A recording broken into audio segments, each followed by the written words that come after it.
The entire floor knew the promotion belonged to Marcus Reed. 7 years. Top seller 3 years running. Every quarter, his name on the board. Every Friday, his desk buried in closed contracts that other salespeople had written off as impossible. And then the chairman walked in with his daughter. And everything Marcus had built, every relationship, every system, every dollar of revenue he had quietly engineered into the company's foundation, was handed to a 26-year-old girl who had never once made a cold call. No one in that conference room understood what they had just done. But they would. Every single one of them would understand it eventually. The question was whether they would understand it before it cost them everything. Or after. The Chicago office of Pinnacle Group opened at 8 in the morning. Marcus Reed was always there by 6. Not because anyone asked him to be. Not because there was a rule about it or a reward attached to it. But because the quiet hours before the building filled with noise were the only hours that truly belonged to him. He had learned to love those hours years ago. After Sarah died. She had been 34 years old and perfectly healthy on a Tuesday morning, and gone by Tuesday evening. An aneurysm. The doctors used the word sudden the way people use words when the truth is too large to fit into any single sentence. Marcus had been in a client meeting when his phone rang. He had stepped out into the hallway to answer it. And the life he had built with his wife, the apartment they were renovating, the weekend trips they were planning, the children they had been quietly beginning to discuss, had ended in that hallway with a nurse's careful voice and the sound of his own breathing. He had driven to the hospital and sat beside her and held her hand. And then he had driven home. And on the passenger seat, in the small yellow car seat that they had bought 2 months earlier because Sarah was pregnant, sat nothing at all. Because she had been 14 weeks along. And Marcus had lost 2 people on that Tuesday. He did not speak about this at work. He did not speak about it anywhere. It lived in the part of him that he had sealed off and continued past, the way you continue past the site of an accident because there is nothing left to do there and the road ahead still requires your full attention. What he had instead of grief was work. And what he had instead of a family was a 7-year-old boy named Eli. Eli was Sarah's nephew, her sister Diane's son. And Diane had been the kind of person who made every room brighter simply by walking into it, the kind of mother who remembered every teacher's name and every friend's birthday and packed Eli's lunch with a small handwritten note every single day without exception. Then Diane had been diagnosed with stage 4 ovarian cancer when Eli was 4 years old. And she had fought it the way she did everything, completely, without complaint, with more grace than the disease deserved. She had lasted 19 months. And when she was gone, Eli's father, a man Marcus had never trusted, a man Sarah had warned her sister about for years, had simply disappeared. No court date. No goodbye. Just a voicemail to the hospital social worker saying he couldn't do it, and then nothing. Marcus had driven to the foster placement center on a Thursday morning and brought Eli home that afternoon. He did not consult a lawyer first. He did not make a pros and cons list. He simply could not leave the child of the woman his wife had loved most in the world in a system that did not know his name. The adoption was finalized 11 months later. Eli was 5 years old and had his mother's eyes and his Aunt Sarah's laugh, a laugh Marcus had been certain he would never hear again until the first morning Eli laughed at something on the kitchen table and Marcus had to leave the room for a moment and stand in the hallway with his hand flat against the wall. That was the morning Marcus Reed decided that whatever came next in his life, this boy would not grow up the way he had grown up, watching his father pour everything into a building that would never pour anything back. He would work. He would work as hard as he always had, maybe harder. But Eli would always know he was the reason. Every morning, before he left for the office, Marcus made Eli breakfast. Not cereal. Not toast. Eggs and rice, the meal Diane used to make, the one Eli had asked for on his first morning in Marcus's apartment, the one Marcus had never once considered stopping. And every morning, tucked underneath Eli's plate, was a note. Never more than one sentence. You are the reason I'm good at this. The bravest thing I know is you. See you at 3:30, and not 1 minute later. Eli kept them in a shoebox under his bed. Marcus had found the shoebox by accident one Saturday and had stood in the doorway of Eli's room for a long time without going in. He had never told Eli he knew. Marcus's hidden greatness, the thing that made him irreplaceable at Pinnacle Group without anyone fully understanding why, was not his sales numbers, though his sales numbers were extraordinary. It was the system underneath the numbers. Over 7 years, quietly and without announcing it, Marcus had built the entire relational architecture of the company's client base. He knew which clients needed a call on the 3rd week of every quarter because their budget cycles ran on a schedule nobody else had bothered to learn. He knew which accounts were worth protecting at almost any cost and which ones were quietly losing money despite their impressive size. He knew the names of his clients' assistants and their assistants' children and the names of the coffee shops where the most important conversations happened. He had trained half the floor without anyone realizing he was training them. Methods he had developed and shared in casual conversation, in hallway exchanges, in the kind of offhand generosity that people absorb without noticing its source.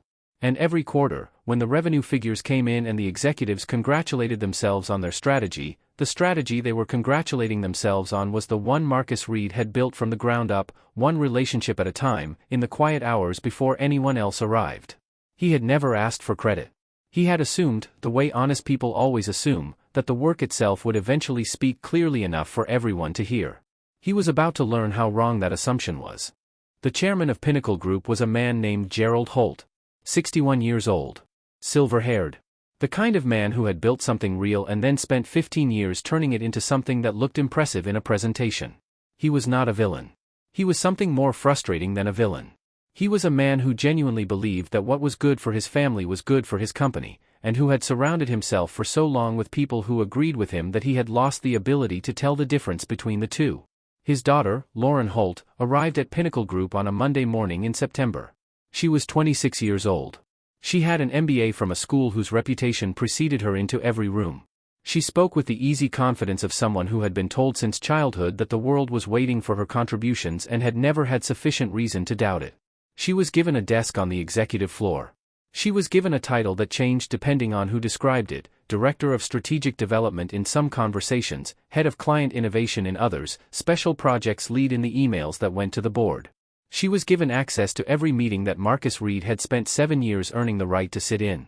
And no one said a word about it. Because she was Gerald Holt's daughter. And Gerald Holt's daughter did not get corrected. Marcus watched her the way he watched everything, carefully, without judgment, gathering information before drawing conclusions. He told himself she was learning the business. He told himself every company had its version of this arrangement and that it had never once affected his numbers and would not affect them now. But he watched her sit in client meetings and offer opinions on accounts she had never touched. He watched her speak about retention strategy with the confidence of someone who had read a single article on the subject that morning. He watched the senior staff nod at things that were simply not true, and he watched Gerald Holt beam at his daughter from across the table like a man watching his legacy take shape. And he kept his head down. And he closed 2 more accounts. And he waited. The man who sat across from Marcus on the sales floor was named James Okafor. He was the only person at Pinnacle Group who told Marcus the truth consistently and without cushioning it first. He leaned across the aisle one afternoon, voice low. "You see what's happening, right?" Marcus didn't look up from his screen. "She's learning the business. She's being installed in the business," James said. "There's a difference. Front row at every executive meeting. Her name on the strategic accounts report she didn't touch. You've been here 7 years, Marcus. She's been here 6 weeks. The numbers are mine," Marcus said quietly. "When it comes to the actual decision, they look at the numbers." James was quiet for a moment. "I hope you're right," he said. "I really do." He went back to his screen, and the doubt he left behind was lighter than it should have been, and heavier than Marcus admitted to himself that night.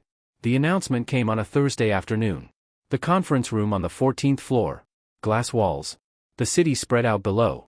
Every employee gathered. Gerald Holt stood at the front with Lauren beside him, and there was something in the way Lauren stood, that particular stillness of a person who already knows the ending, that Marcus noticed and did not yet allow himself to interpret. The general manager, a careful man named Richard Chu who delivered bad news the way doctors deliver diagnoses, clearly, without cruelty, without meeting your eyes, stepped to the microphone. He spoke for several minutes about the company's growth. About its future. About the importance of strong leadership in the sales organization. Marcus half listened. He was thinking about the Henderson account, which needed a call on Monday, and the Vasquez contract, which was up for renewal in 3 weeks and would require 2 in-person meetings to secure. Then Richard said the name that rearranged everything. "Please join me in congratulating our new head of sales, Lauren Holt." The room went still. Not the polite, expectant stillness of a crowd waiting to applaud. The specific stillness of 200 people simultaneously receiving information that does not fit inside the space where it has been delivered. Marcus heard the name. He understood the words individually. The meaning arrived a moment later. Like the sound of a crash arriving after the flash. He did not move. He kept his eyes on the front of the room while the sentence rewrote the last 7 years into something he no longer recognized. Then the applause started. Thin at first.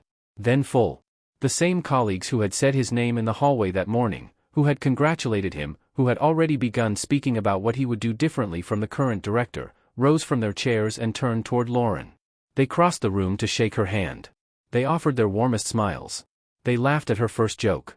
And the space where Marcus stood grew quieter and emptier by the second, the way spaces do when the crowd decides, all at once and without discussion, that something has been settled. James caught his eye across the crowd. He said nothing. Neither did Marcus. The nod between them carried everything. Marcus did not stay for the reception. He walked out of the conference room while the applause was still ringing, down the hallway past the sales charts that bore the shape of 7 years of his work, and back to his desk. He opened the bottom drawer. He worked without hurry. A worn leather planner. A photo of Eli at 6 years old making a face at the camera. A small notebook filled with client notes that existed nowhere else in the company system because Marcus had never quite trusted the company system enough to put everything in it. The 3 top performer plaques he left where they were. They belonged to the version of him that had believed this place would eventually be fair. That man was already gone. The floor had emptied while the celebration continued upstairs, so almost no one saw him. That was fine. Marcus had never needed an audience for the important things. He was setting the last item in the box when Lauren appeared. She had slipped away from her own reception. She stood at the edge of his workspace with a glass in her hand, watching him with the particular expression of a person who expected a different kind of scene and is deciding whether to provoke one. "So that's it," she said. The smile on her face did not reach her eyes. "You're just going to walk out?" Marcus lifted the box and settled it against his hip. He looked at her the way he looked at things that required understanding rather than reaction. "You have what you came for," he said. "I have what I came for too." Her head tilted slightly. The smile sharpened into something cooler. "You think there's another company in this city that's going to pay you what we do? For a man with no title and she paused, and the pause was deliberate, complicated home situation. Marcus looked at her for a long moment. He thought about Eli. About a shoebox under a bed full of one-sentence notes. About 6 in the morning and eggs and rice and the reason he was good at any of this. When he spoke, his voice was even. Almost gentle. Which was somehow worse than if he had shouted. "You should worry less," he said, "about what other companies will pay me. And more about what this one just lost." He walked past her toward the elevator. James was waiting at the end of the hallway. He fell into step without a word. They stood together as the elevator numbers descended. "You could fight this," James said quietly. "Half the floor would back you. You've got the numbers, the relationships. You can't win a fight where the other side owns the referee," Marcus said. Gerald made his choice. Family over merit. That's his right. The elevator arrived. "It's also his mistake," Marcus said. "And I'm not going to stand around helping him pretend it isn't." He stepped inside. James held the door for a moment. "Where are you going to go?" Marcus looked at him. "Forward," he said. "Only direction I've got." The doors closed. And downstairs, the city went about its business. Cold and indifferent and full of possibility for a man who had just picked up everything he had built and decided to build it somewhere it actually belonged to him. Eli was at the kitchen table when Marcus got home. Homework spread out in front of him. Pencil behind his ear. Tongue slightly out, a habit he had gotten from Diane and that Marcus could not look at without feeling something complicated and good. He looked up when Marcus came through the door. He looked at the cardboard box. He was 9 years old and had his mother's eyes and the specific perceptiveness of a child who has already learned that adults sometimes carry things they don't say out loud. "Baba," he said carefully. "Did something happen?" Marcus set the box down and sat across from him at the kitchen table. He told him the truth. Not all of it. But the shape of it, that something unfair had happened, that Marcus had decided to leave, that things were going to be different for a while but not in the ways that mattered. Eli listened with his full attention, the way he listened to everything that was serious. When Marcus was done, Eli was quiet for a moment. Then he reached across the table and put his hand on top of Marcus's hand. "Baba," he said. "You always say the work knows." Marcus looked at his son. "What? You always say the work knows what it's worth. Even when the people don't." He went back to his homework. And Marcus sat there with his son's hand print still warm on his and understood that the 9-year-old across from him had just said the truest thing anyone had said to him all day. He sat at the kitchen table that night with a legal pad and a pen. Not a resume. A name. He crossed out 3 before he found the one he didn't cross out. Reed Consulting Group. He looked at it for a long time. And something in his chest that had been clenched since that conference room loosened just slightly. The first real breath he had taken since Richard Chu read the wrong name off that announcement.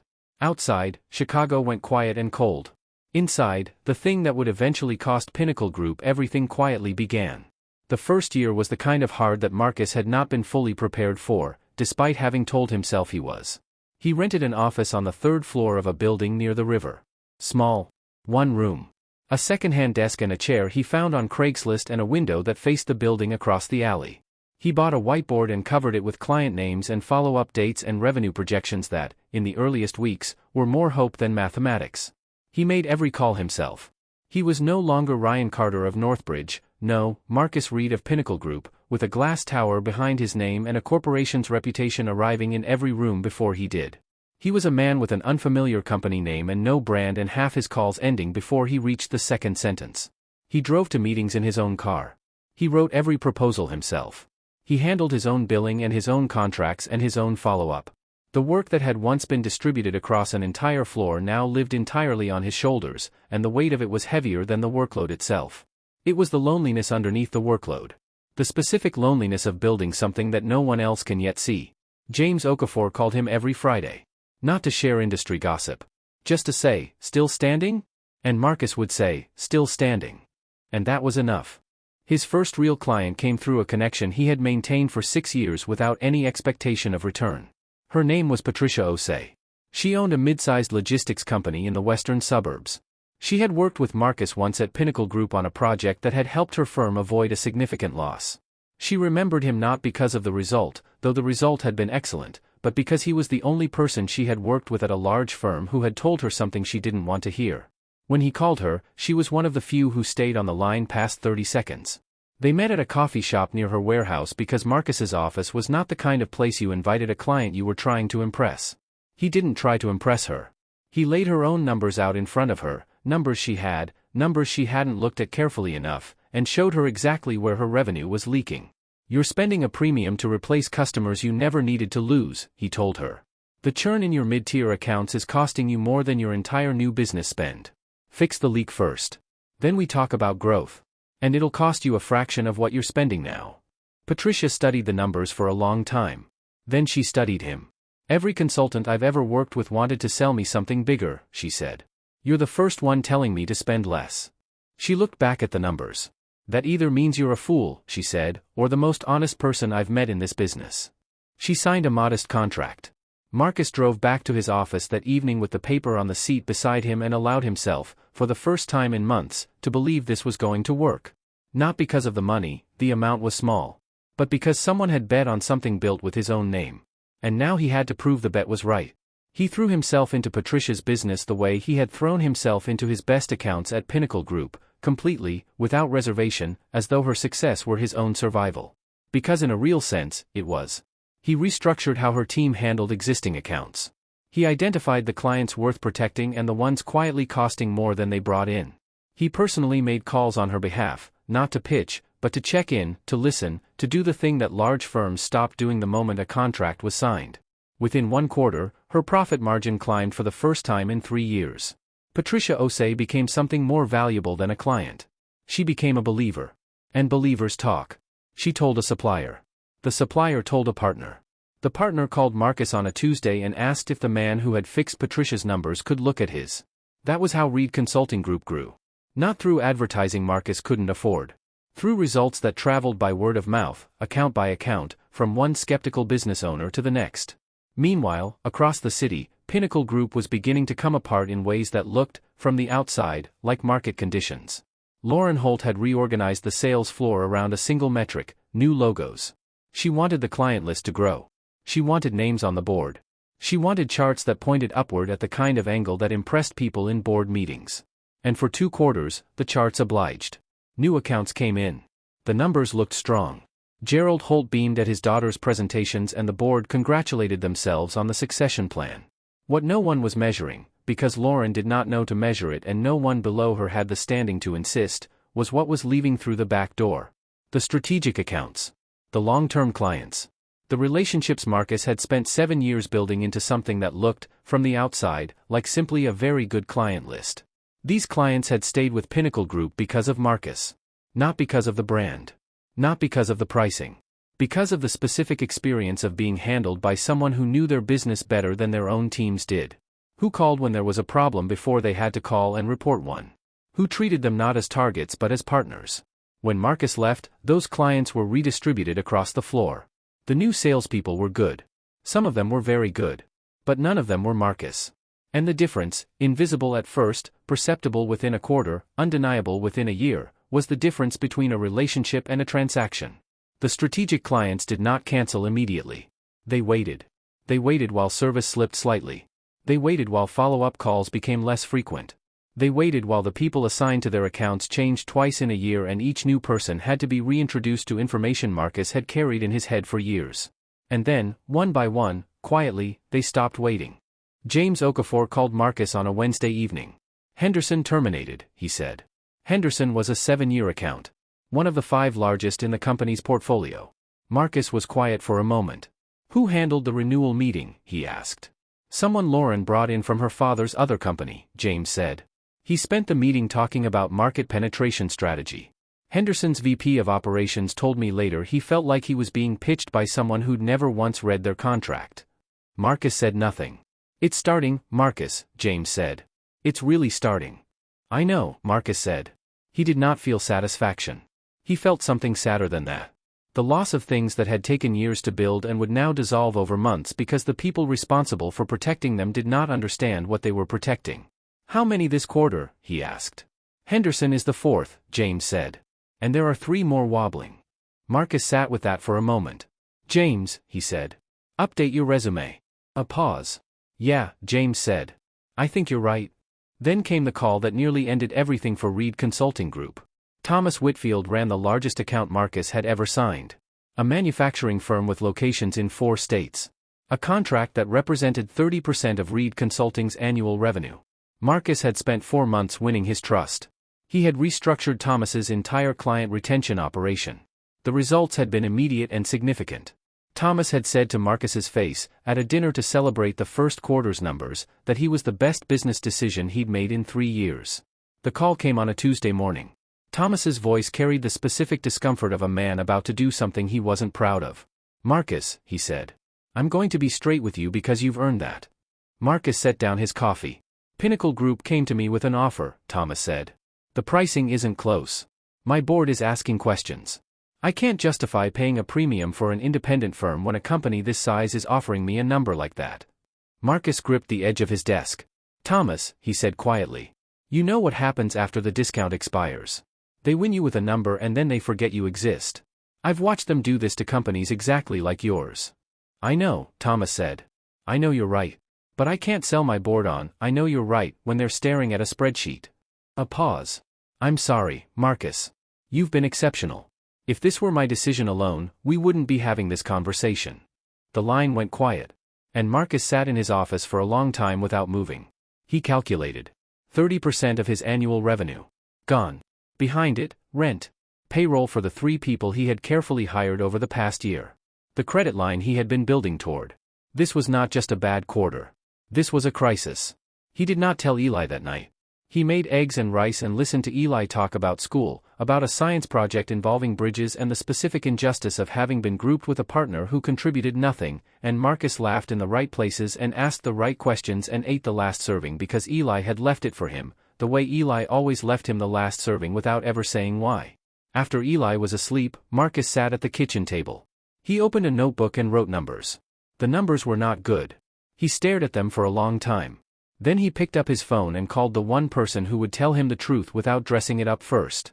Patricia Osei answered on the second ring. I need to ask you something hard, Marcus said. Go ahead, she said. Is it over? The silence that followed was the silence of a woman who took questions seriously. Do you believe it's over? She asked. I believe I'm 90 days from not being able to make payroll, he said. That's not what I asked. Marcus looked at the numbers on the page. No, he said. I don't believe it's over. Then it's not over, Patricia said. But you're going to have to do something you haven't done yet. What's that? Ask for help. He did something he had never done in 7 years at Pinnacle Group. He called his clients, every one of them, not to pitch, not to update them on strategy, not to deliver a report. He called them to be honest. He told each of them, in different words shaped to the specific person, that his firm had taken a significant hit. That the next 90 days were going to be lean. That he was not going anywhere, but he needed them to know he was human and his business was real and what happened next would depend in part on whether they believed in what they had built together. He did not ask for anything. He simply told the truth. The first call lasted 12 minutes. At the end of it, the client said, "What do you need from me?" Marcus said, "Honestly? Tell one person. One person who has a problem I can solve. That's all." By the end of the week, he had received 4 referrals. Not from new clients. From the people who already knew what he was worth. Because the thing Marcus had built, the thing Pinnacle Group had never understood it had, was not a client list. It was trust. And trust, unlike a discount, does not expire. The bank called 3 weeks later. Not to collect. To offer. A small business lender Marcus had met at a networking event 2 years earlier, a woman named Carmen Reyes who had the particular gift of recognizing the difference between a business in trouble and a businessperson in trouble, had followed his firm's growth from a distance. She called on a Thursday afternoon. "I've been watching your numbers for 18 months, she said. "I know you just lost a major account. I also know your retention rate for every other client is nearly perfect and your profit margins on closed deals are the highest I've seen from a firm your size." She paused. "I want to offer you a line of credit. Real terms. No games. Because the problem you have right now is cash flow, not character, and those are 2 very different problems." Marcus sat with the phone in his hand. He thought about a year ago, when he had been certain he had found solid ground, and the ground had turned out to be thinner than he knew. "Why?" he asked. "Because the business owners I've seen succeed the way you're succeeding," Carmen said, "don't usually ask for help until it's almost too late. And I'd rather be part of the story before the almost." The credit line gave Marcus 18 months of runway. He used none of it for growth. He used it to protect the foundation. He went deeper into his existing clients rather than wider into new ones. He spent time in their businesses, actual time, walking their floors, sitting with their teams, learning the problems they had stopped mentioning because they assumed those problems were unsolvable. And then he solved them. One at a time. Without announcement. Without asking for credit. The way he had always worked. And the results compounded the way results always do when they are built on something real. Patricia's firm ended the year with its highest profit margin in a decade. She called Marcus on New Year's Eve, not to report the numbers, she had already sent those, but simply to say, "My husband asked me who my business partner is. I told him I don't have a business partner." He said, "Then who is the person you talk about every day like he's keeping the lights on?" She laughed. "I think you're keeping the lights on, Marcus." Meanwhile, at Pinnacle Group, the lights were flickering. The strategic account losses had reached a number that could no longer be explained as market conditions. 7 accounts in 8 months. 3 of them accounts that had been with the company for longer than Lauren Holt had been alive. The board was asking questions. Gerald was running out of answers. Richard Chu, the same general manager who had read Lauren's name off the card, sat in a closed session with 2 board members and, for the first time in 3 years, said out loud what several people had been thinking privately for most of that time. "The system that drove our strategic revenue was not built by anyone currently in this building." He said it carefully, the way he did everything. It was built over 7 years by one person. And when we chose not to give him the position that reflected his contribution, he took the system with him. Not the proprietary information, he was far too careful for that. He took the relationships. The trust. The specific institutional knowledge about our clients that lived in his head and nowhere else. He paused. "We have since watched him rebuild that system with our former clients at a company he founded. And I think we should discuss what, if anything, we intend to do about it." James Okafor had stayed longer than he expected to. He told people he was staying to see how the story ended. When he handed in his notice, he did it on a Friday afternoon, without drama, without announcement. He stopped at Richard Chu's office on his way out and said simply, "A company that rewards the wrong things runs out of the right people." He had heard Marcus say it in an elevator 3 years ago.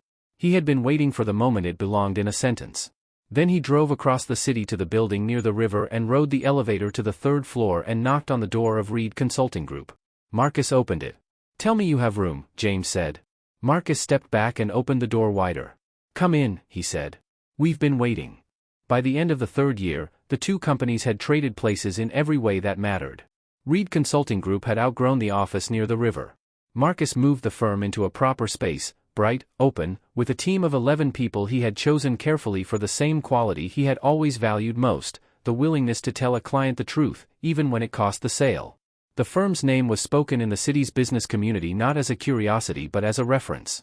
When business owners asked their networks who they trusted with their growth strategy, the name that came up again and again was the firm run by the quiet man who had walked out of Pinnacle Group 3 years ago with a cardboard box. Marcus did not advertise this. He never had. Then Thomas Whitfield walked into his lobby without an appointment. Marcus came out to meet him, and Thomas looked the way people look when they have been wrong about something significant and have known it for a long time and have finally decided that being right about the future matters more than being comfortable about the past. "I owe you an apology," Thomas said. "I've owed it for 2 years." He handed a folder across the space between them. "You told me exactly what would happen. Every single thing you predicted came true. They hit the number on the first contract and raised it 30% on the renewal, and by then the service was so bad I couldn't move without auditing the entire relationship from scratch." He held Marcus's gaze. "I'm not here asking for a favor. I'm asking to be a client again. On your terms. At your price. I've learned what that's worth." Marcus took the folder. He did not gloat. He nodded once. "We'll take good care of you, Thomas," he said. "Same way we would have the first time." Word travels. By the time Gerald Holt requested a meeting, Marcus had already heard from 3 people that the request was coming. He agreed to it without hesitation. They met in a quiet room at a neutral location, a conference center near the lake, and Gerald arrived looking like a man who had built something and was only now beginning to understand exactly what he had lost. He did not perform. He was past performing. "I'm going to be direct," Gerald said, "because I don't think anything else would work with you." He set a folder on the table. "We made a mistake. I made a mistake. I chose family over the person who built what we had, and it has cost this company more than I can put a number on." He looked at Marcus. "I'm offering you the position that should have been yours 3 years ago.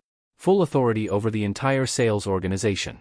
Compensation that will make what you earn now look." "Gerald," Marcus said. The older man stopped. "I appreciate you being honest," Marcus said. "I know what it cost you to come here and say that." He looked at the folder on the table. "My answer is no." Gerald opened his mouth. "For 7 years," Marcus continued, "I built something extraordinary. And it belonged to you. Every relationship, every system, every dollar of strategic value, I built it in your building with your name on the door." He set his hands flat on the table.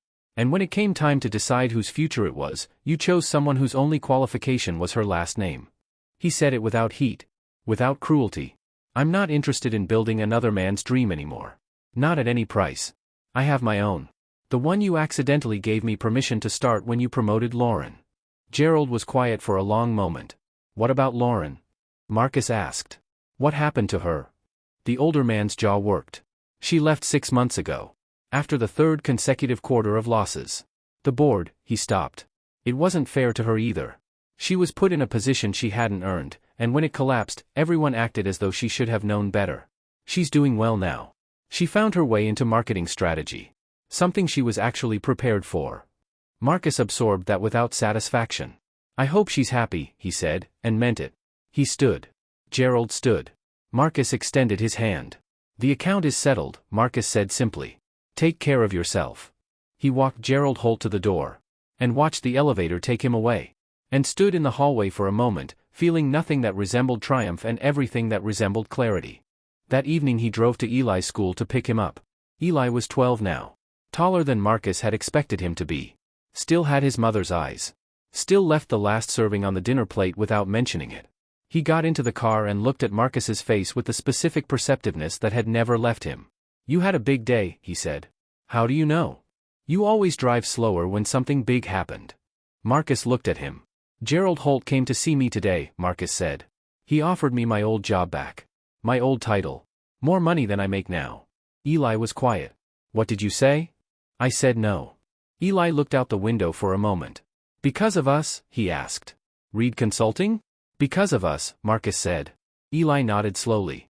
Then he said, "You always say the work knows what it's worth." "Yeah," Marcus said. "And now it does," Eli said. "Right? Now everyone knows." Marcus looked at his son. "Yeah," he said. "Now everyone knows." They drove home through the city. The lights coming on across it. The glass towers catching the last of the evening and throwing it back in pieces. Marcus did not look for the one he used to work in. It had stopped being the measure of anything. That night, after Eli was asleep, Marcus stood in the doorway of his son's room. The shoebox was visible under the bed. He had never mentioned it. He would never mention it. On Eli's nightstand was the note from that morning's breakfast plate. "The bravest thing I know is you." Marcus looked at it for a long time. Then he turned off the hallway light and went to the kitchen and made himself a cup of coffee and sat at the same kitchen table where, 3 years ago, he had written a name on a legal pad and crossed out 2 others before he found the one he didn't cross out. Reed Consulting Group. The small and stubborn proof that the man they had thrown away had been the one who mattered all along.